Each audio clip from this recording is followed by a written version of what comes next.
పహల్గామ్ ఉగ్రదాడికి ప్రతీకారంగా పాక్ భూభాగంలో భారత్ చేపట్టిన ఆపరేషన్ సింధూర్తో ఇరు దేశాల మధ్య ఉద్రిక్తతలు మరింత తీవ్రమయ్యాయి. ఈ మెరుపు దాడుల తర్వాత నుంచి సరిహద్దులో పాక్ రేంజర్లు విచక్షణారహితంగా కాల్పులు జరుపుతున్నారు. ఈ రోజు కూడా దాయాది సైన్యం కవ్వింపులు కొనసాగాయి. కుప్వారా, బారాముల్లా, ఉరి, అఖ్నూర్ సెక్టార్లలోని సరిహద్దు గ్రామాలపై పాక్ బలగాలు మోటార్ షెల్లింగ్స్ ఫైరింగ్ కు పాల్పడుతున్నాయి. ఈ కాల్పులను భారత సైన్యం తిప్పికొడుతోంది.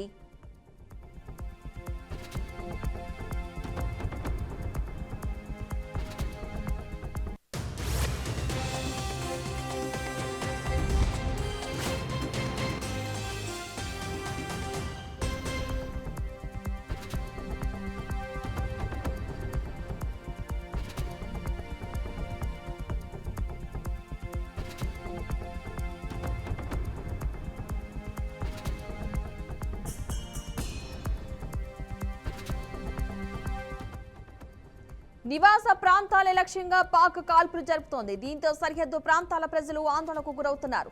సురక్షిత ప్రాంతాలకు తరలి వెళ్తున్నారు. అర్ధరాత్రి శత్రు సైన్యం జరిపిన కాల్పుల్లో ఓ జవాను మృతి చెందినట్లుగా తాజాగా అధికారులు వెల్లడించారు. పాక్ షెల్లింగ్ లో గాయపడి 5వ ఫీల్డ్ రెజిమెంట్ కు చెందిన లాన్స్ నాయక్ దినేష్ కుమార్ అమరుడైనట్లు వెబ్సైట్ కోర్ ధృవీకరించింది.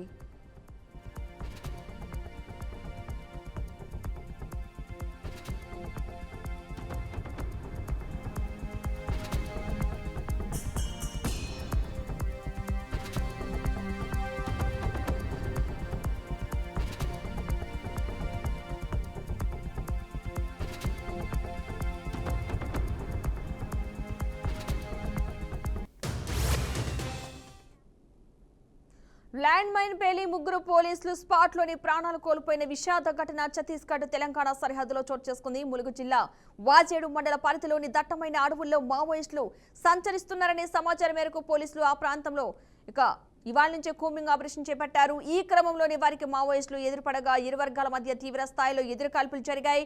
పక్కా ప్లాన్ ప్రకారం పోలీసులను ట్రాప్ చేసిన మావోయిస్టులు వారు ల్యాండ్ మైన్ ఉన్న స్పాట్ కు రాగానే ఒక్కసారిగా పేల్చేశారు.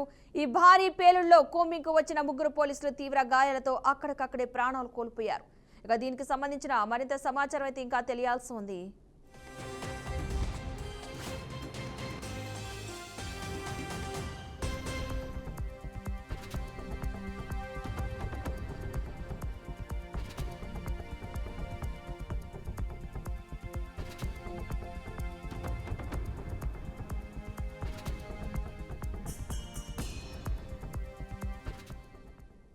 ఇదే అంశానికి సంబంధించిన పూర్తి సమాచారాన్ని మా ప్రతినిధి భాస్కర్ అందిస్తారు. భాస్కర్, చెప్పండి.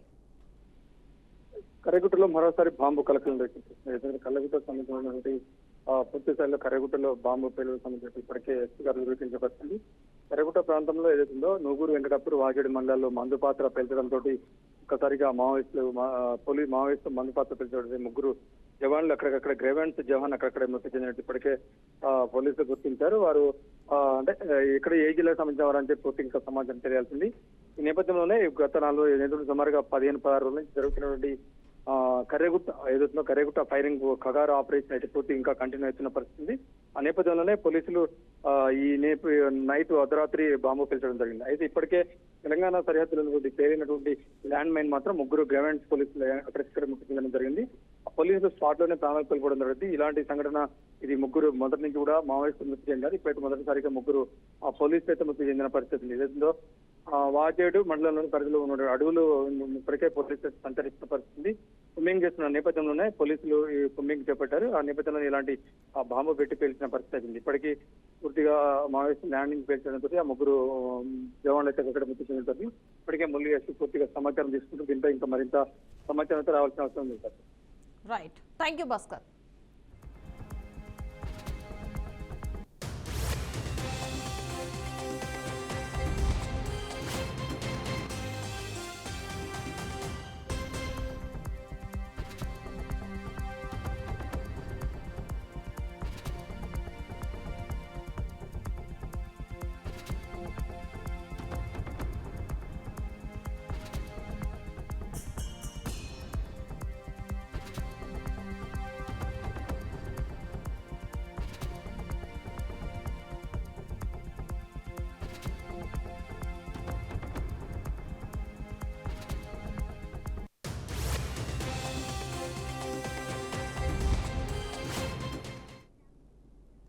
ఉత్తరాఖండ్లోని ఉత్తర కాశీలో ఘోర ప్రమాదం జరిగింది. హెలికాప్టర్ కూలి 5గురు మృతి చెందారు.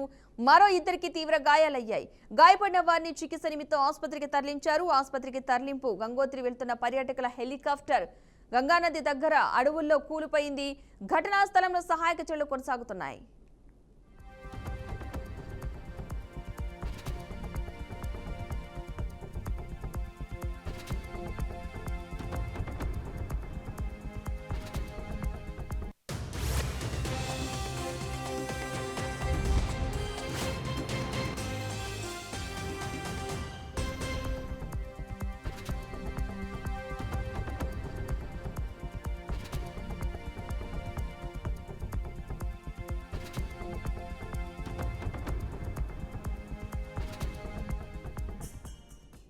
ఇక ఈ ఘటనకు సంబంధించిన పూర్తి సమాచారాన్ని మా అవుట్పుట్ ఎడిటర్ వెంకట్ అందిస్తారు. వెంకట్ చెప్పండి.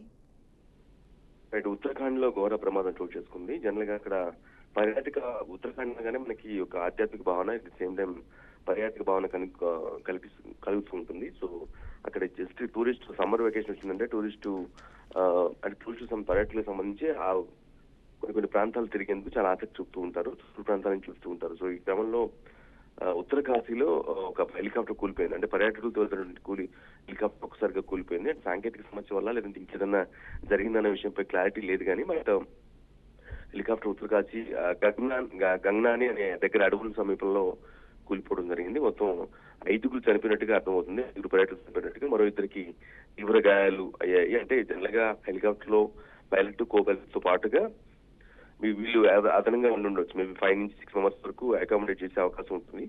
సో మేబీ మిగతా ఇద్దరు గాయపడిన మేబీ పైలట్, కో పైలట్ అయి ఉండొచ్చు. లేదంటే పర్యాటకులు అయితే 5గురు చనిపోయినట్టుగా క్లారిటీ వచ్చేసింది. మరో 2కి తీవ్ర గాయాలంటే పర్యాటకులు 5గురు కాకుండా గాయపడిన వ్యక్తులు 2 పైలట్, కో పైలట్ ఉన్నారేమో తెలియదు కానీ అంటే అఫీషియల్ కన్ఫర్మేషన్ అనేది ఇంకా రాలేదు. బట్ 5గురు కూలీలు చనిపోయారనేది మాత్రం వాస్తవం. ఎందుకంటే టేక్ ఆఫ్ అయిన కొద్దిసేపటికి ఒక లొకేషన్ లో వాళ్ళు దిగాల్సిన అవసరం ఉంటుంది. ఎందుకంటే పర్యాటక అభివృద్ధిలో భాగంగా ఆ ప్రభుత్వం చర్యల్లో భాగంగా ఈ జనరల్ గా హెలికాప్టర్ అకామిడేషన్ పెడుతూ ఉంటారు.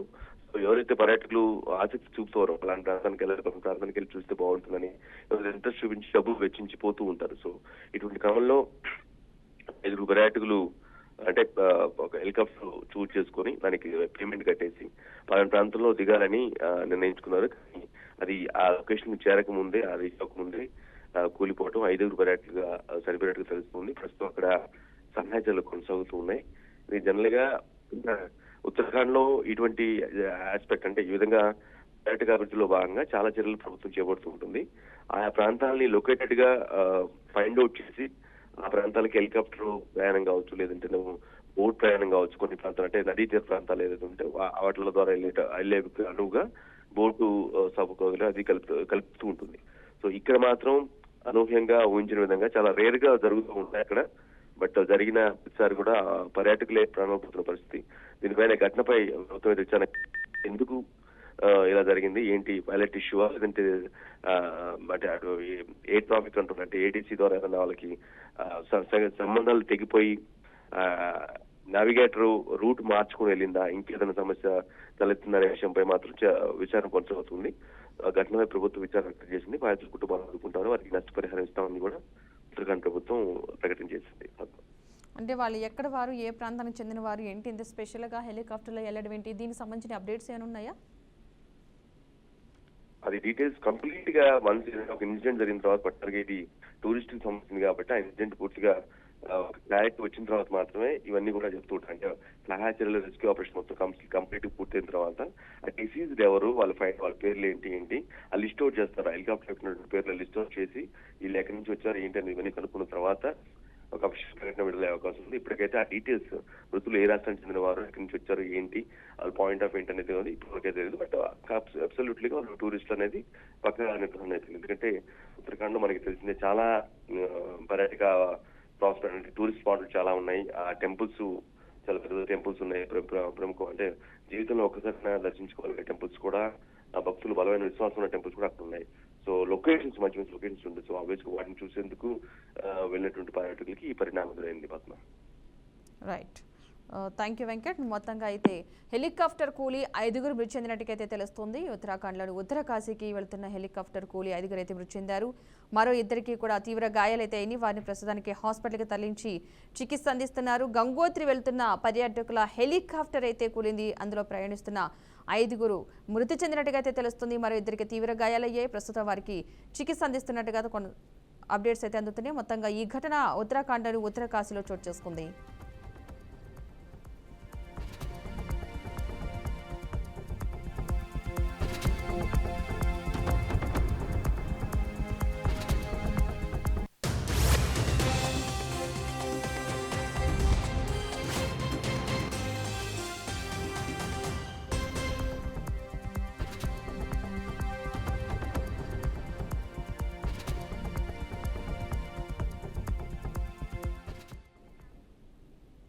పార్టీ నేతలు ప్రజా ప్రతినిధులతో వరుసగా సమావేశాలు నిర్వహిస్తూ వస్తున్న మాజీ సీఎం వైఎస్ జగన్మోహన్ రెడ్డి ఈ రోజు తాడేపల్లి వైసీపీ సెంట్రల్ ఆఫీసులో స్థానిక సంస్థల ప్రజా ప్రతినిధులతో భేటీ కాబోతున్నారు.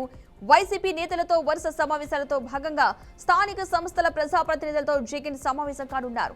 ఈ సమావేశానికి చిత్తూరు జిల్లా కుప్పం నియోజకవర్గం, రామకుప్పం మండలం శ్రీ సత్యసాయి జిల్లా, మణికశిర మున్సిపాలిటీ, పెనుకొండ నియోజకవర్గం, రొద్దం మండలం ఎంపీపీలు, వైస్ ఎంపీపీలు, మున్సిపల్ చైర్పర్సన్లు, మున్సిపల్ వైస్ చైర్పర్సన్లు, కౌన్సిలర్లు, ఎంపీటీసీలతో పాటు ఆయా జిల్లాల ముఖ్య నేతలు హాజరు కానున్నారు. ఇటీవల అవిశ్వాస తీర్మానాలు, తాజా రాజకీయ పరిస్థితులపై చర్చించి స్థానిక సంస్థల ప్రజాప్రతినిధులు, పార్టీ నేతలకు దిశానిర్దేశం చేయనున్నారు జగన్.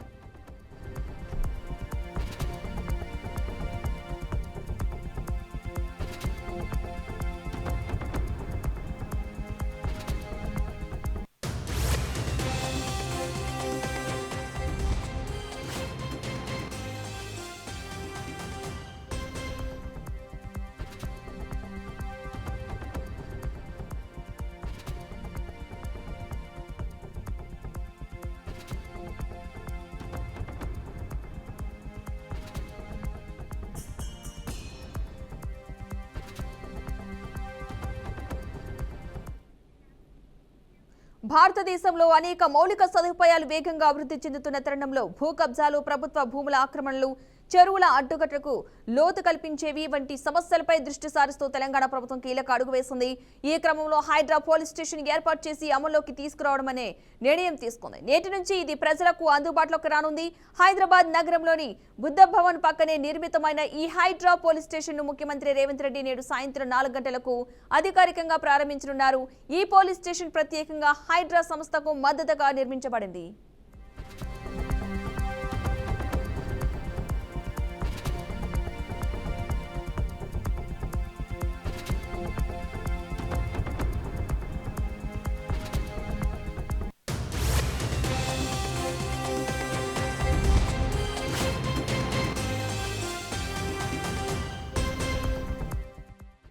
హైడ్రా పోలీస్ స్టేషన్ కు ఏసీపీ తిరుమల్ ఎస్హెచ్ఓగా బాధ్యతలైతే స్వీకరించనున్నారు. ఈ స్టేషన్ లో 6 మంది ఇన్స్పెక్టర్లు, 12 మంది సబ్ ఇన్స్పెక్టర్లు, 30 మంది కానిస్టేబుల్ విధులు నిర్వహించనున్నారు. పూర్తి స్థాయి బలగాలతో ఈ స్టేషన్ కార్యాచరణ ప్రారంభించనుంది. ఈ పోలీస్ స్టేషన్ ప్రత్యేకంగా చెరువులు, పార్కులు, ప్రభుత్వ భూములు వంటి వాటిపై జరిగిన ఆక్రమణల కేసులపై దృష్టి పెట్టనుంది. ఇప్పటికే ఇతర పోలీస్ స్టేషన్లలో నమోదైన పలు భూ కబ్జా కేసులను నూతనంగా ఏర్పాటైన హైడ్రా పోలీస్ స్టేషన్ కు బదిలీ చేసే అవకాశం ఉంది. దీనివల్ల సంబంధిత వ్యవహారాలపై మరింత వేగంగా స్పందించేందుకు, నిర్భయంగా చర్యలు తీసుకోవడానికి వీలవుతోంది.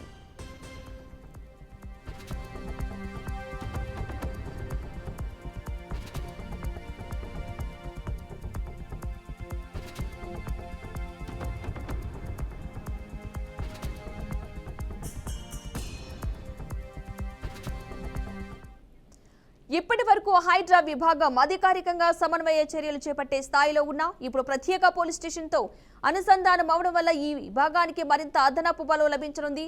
డిజాస్టర్ ఫైర్ విభాగాల మాదిరిగా హైడ్రా కూడా స్వంతంగా కేసులు నమోదు చేయడం, దర్యాప్తు చేపట్టడం వంటి అధికారం కలిగిన వ్యవస్థగా ఎదుగుతోంది. ఇప్పటికే ప్రభుత్వ స్థలాల ఆక్రమణ, చెరువుల దుస్థితి వంటి అంశాలు నగర అభివృద్ధికి ప్రధాన అడ్డంకులుగా మారాయి. ఈ సమస్యలను పట్టించి తగిన చర్యలు తీసుకోవడంలో హైడ్రా పోలీస్ స్టేషన్ కీలక పాత్ర పోషించనుంది. ఇది ప్రభుత్వ విధానాలకు సమర్థవంతమైన అమలు సాధనంగా నిలవనుంది.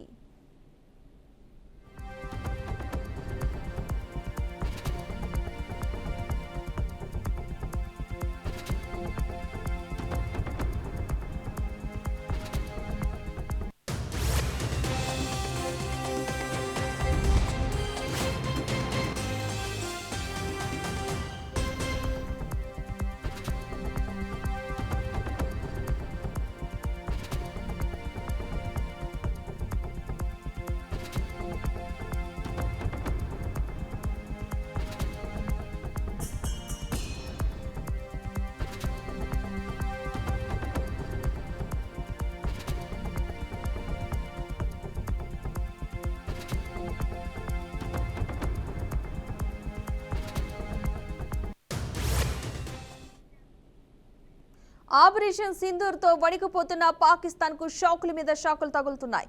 లాహోర్ వరుస బాంబు పేలుళ్లు సంభవించాయి. పాకిస్తాన్ లోని పంజాబ్ ప్రావిన్స్ లో అతిపెద్ద నగరమైన లాహోర్ లోని వాల్టన్ రోడ్ లో ఉదయం వరుస పేలుళ్లు సంభవించాయని స్థానిక మీడియా, పాక్ అధికారులు సైతం ధృవీకరించారు. దీంతో హై అలర్ట్ జారీ చేశారు. లాహోర్, కరాచీ ఎయిర్పోర్ట్ ను అధికారులు మూసివేశారు.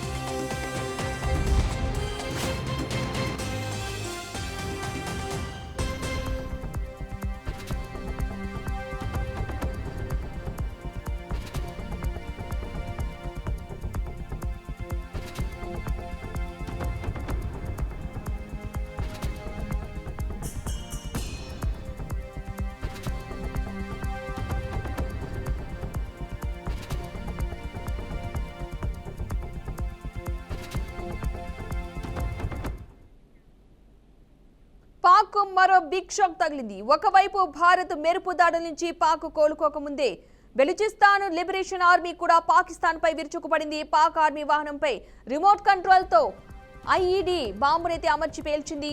ఈ ఘటనలో 14 మంది సైనికులు మృతి చెందినట్లు బలూచిస్తాన్ లిబరేషన్ ఆర్మీ తెలిపింది. ముచ్చుకుందు ప్రాంతంలో ఈ సంఘటన జరిగినట్లుగా సమాచారం. మరోవైపు బిఎల్ఏ ఇప్పటికే పాక్ సైన్యంపై దాడులు నిర్వహించింది. ఈ దాడుల్లో పలువురు రేంజర్లు కూడా మరణించారు.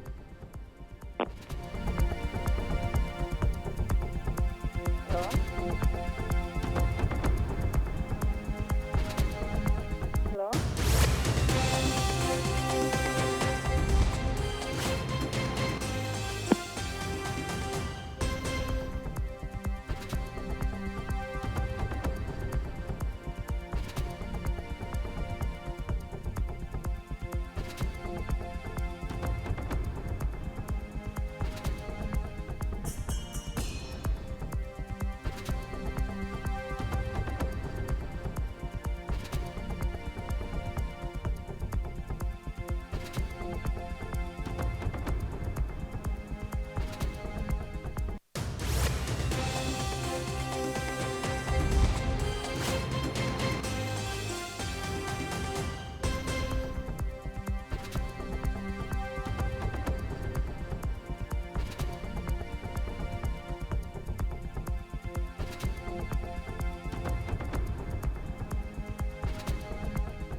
పాక్ మరో బిగ్ షాక్ తగిలింది. ఒకవైపు భారత్ మెరుపు దాడుల నుంచి పాక్ కోలుకోకముందే బెలూచిస్తాన్ లిబరేషన్ ఆర్మీ కూడా పాకిస్తాన్ పై విరుచుకుపడింది. పాక్ ఆర్మీ వాహనంపై రిమోట్ కంట్రోల్ తో ఐఈడీ బాంబును అమర్చి పేల్చింది. ఈ ఘటనలో 14 మంది సైనికులు మృతి చెందినట్లు బలూచిస్తాన్ లిబరేషన్ ఆర్మీ తెలిపింది. ముచ్చుకుందు ప్రాంతంలో ఈ సంఘటన జరిగినట్లుగా సమాచారం. మరోవైపు బిఎల్ఏ ఇప్పటికే పాక్ సైన్యంపై దాడులు నిర్వహించింది. ఈ దాడుల్లో పలువురు రేంజర్లు కూడా మరణించారు.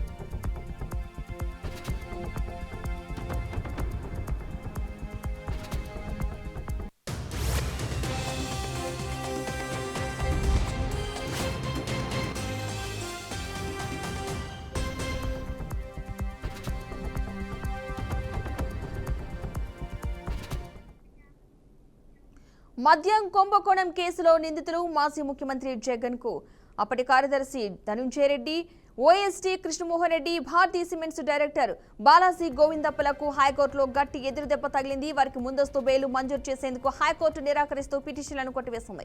మద్యం కుంభకోణానికి సంబంధించి అన్ని వివరాలు బయటకు రావాలంటే పిటిషనర్లను అదుపులోకి తీసుకుని విచారించాల్సిందేనని తేల్చెప్పింది. పలువురు సాక్షులు ఇచ్చిన వాంగ్మూలాలను పరిశీలిస్తే మద్యం విధానంతో ముడిపడిన నేరపూరిత కుట్రలో పిటిషనర్ల పాత్ర ఉన్నట్లు ప్రాథమికంగా స్పష్టమవుతోందని వెల్లడించింది.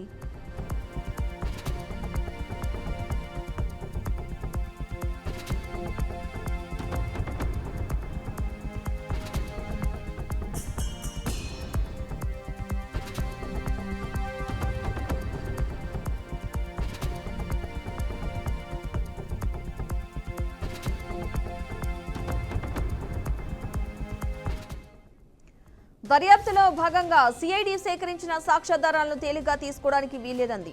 ఇప్పటి వరకు సేకరించిన ఆధారాలను పిటిషనర్ల ముందు ఉంచి మద్యం విధానాన్ని తీసుకురావడంలో ఉన్న కుట్రకోణాన్ని వెలికి తీసేందుకు వారిని విచారించాల్సిన అవసరం ఉందని తెలిపింది. ముడుపుల రూపంలో 3,200 కోట్లు చేతులు మారినట్లు ఆరోపణలు ఉన్నాయని పేర్కొంది. కేసు విచారణకు తాత్కాలిక ముగింపు ఇచ్చేందుకు దర్యాప్తు అధికారికి స్వేచ్ఛను ఇవ్వాల్సిన అవసరం ఉందని అభిప్రాయపడింది. ఇక పిటిషనర్లపై ఆరోపణలు తీవ్రమైనవని, వారిని దర్యాప్తు సంస్థ ఇంకా ప్రశ్నించలేదని గుర్తు చేసింది. ప్రస్తుత కేసులో పిటిషనర్లకు ముందస్తు బెయిల్ మంజూరు చేసేందుకు తగిన కారణాలు లేవని తేల్చి చెప్పింది.